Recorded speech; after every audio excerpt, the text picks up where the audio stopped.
In 2019, we decided to sell our house in North Carolina and move to Charleston, South Carolina. Little did we know that that house would make us over $46,000 in the 8 months that we lived there. Stay tuned to hear our tips on how we did this.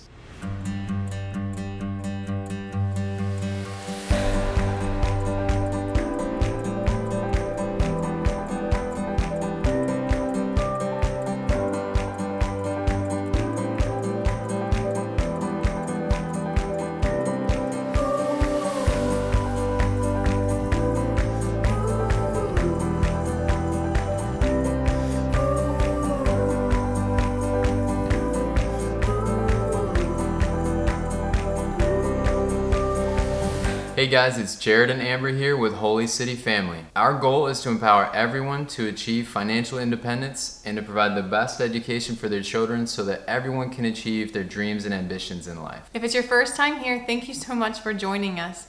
Make sure to hit the subscribe button below and the notification bell to receive our weekly videos. All of our videos are for informational purposes only and do not constitute financial advice. Please do your own research. Consult a certified and trusted financial planner who will put your interests above their own before following any advice we may offer. Before we go into how we made the $46,000 in profit from the sale of this house, we want to share a little background with you on this. In 2018, we sold our house of 4 years to upgrade to a new, larger one to accommodate our growing family. We will share more on this in a later video, so make sure you subscribe and stay tuned for that one. We signed a contract in January of 2018 to build a house in a new development in Mooresville, North Carolina. After over 8 months of watching that house being built, in August of 2018, we got the keys and we moved into the house. We learned a lot through the process of building with a semi-custom builder and ended up with a success story of ultimately making $46,000 when we sold that house 8 months later in 2019. Now let's take a look at some of the things we did to get there. Once we decided that we were ready to list the house, there were a few things that we made sure to put on our priority list. When staging the house, both interior and exterior, we made sure to do the following. We decluttered and organized our rooms. We cleaned the windows inside and out. Took out the screens, which actually made it brighter and a cleaner look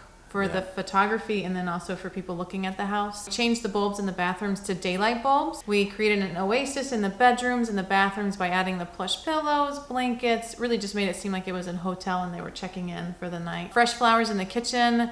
We had fresh flowers in the living room, and you could think about like if you had a bonus room or the bedrooms if you wanted to add that. And a secret here, we found that Trader Joe's has the best fresh flowers if you weren't in season for your local farmer's market. And then we really want you to know, like, we just try to keep it as simple as we could, and like we would recommend if you have anything, just use what you have to kind of make it feel simple and unique and clean. Now for the exterior, we added new plants up front to beef up what the builder planted and enhance the landscaping of the house. We also changed out the mulch for river rock, and then we added a nice new welcome mat to the front door, and we also had a planter with evergreen plants and in-season flowers, things like that, to make the entrance look really good when you walked into the house. We also created little pockets throughout the house so that potential buyers could see themselves actually living in the house and sitting in those places that we created for them. Prior to listing, we actually hired a professional photographer to do photos of the house. Now, one thing we wanted to note here is that you really want to make sure that that photographer is versed on home and interior photography, because not everyone is a pro in that area, which we found out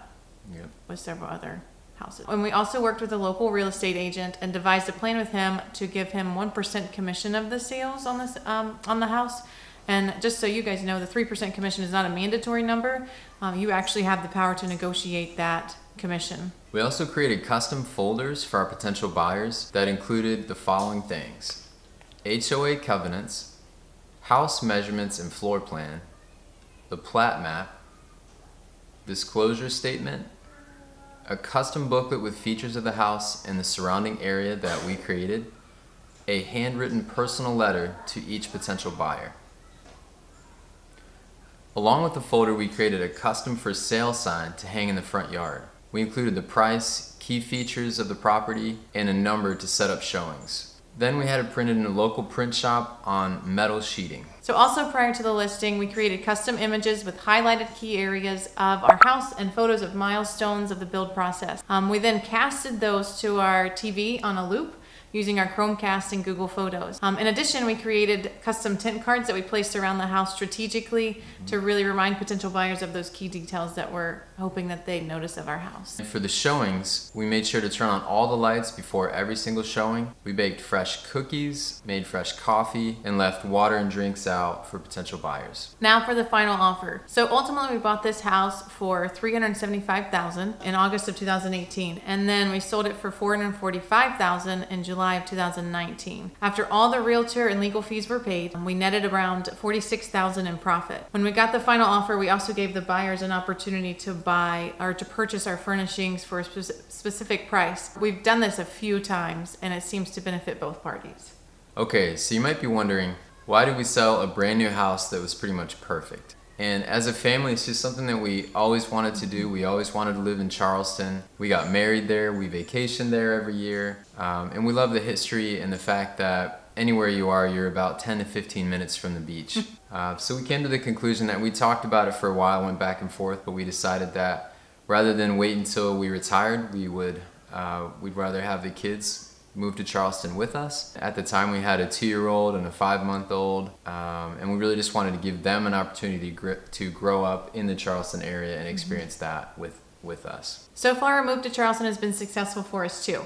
We waited over 14 months to build our house here, thanks to the virus. And ultimately, we've ended up with over $150,000 in equity, and we just moved in June of this year, 2021. So make sure to subscribe below because we're going to share more about our move to Charleston in a later video. We learned a lot through this process and hope that you can use some of the tips that we mentioned today when selling your home. So for staging tips, declutter, clean windows inside and out, remove window screens, add fresh flowers to key areas of the house, add daylight bulbs in the bathrooms, create an oasis in bedrooms and bathrooms, add unique plants to the front landscaping, upgrade mulch to river rock, buy a new welcome mat for the front door, create pockets where buyers can see themselves living. And for the listing tips, hire a professional photographer, pay real estate agent 1%, create custom marketing folders, create a custom for sale sign, create a custom slideshow for key areas of the house, custom tent cards, turn on all lights before any showing, and best of all, bake fresh cookies, make coffee, and offer cold drinks to your buyers.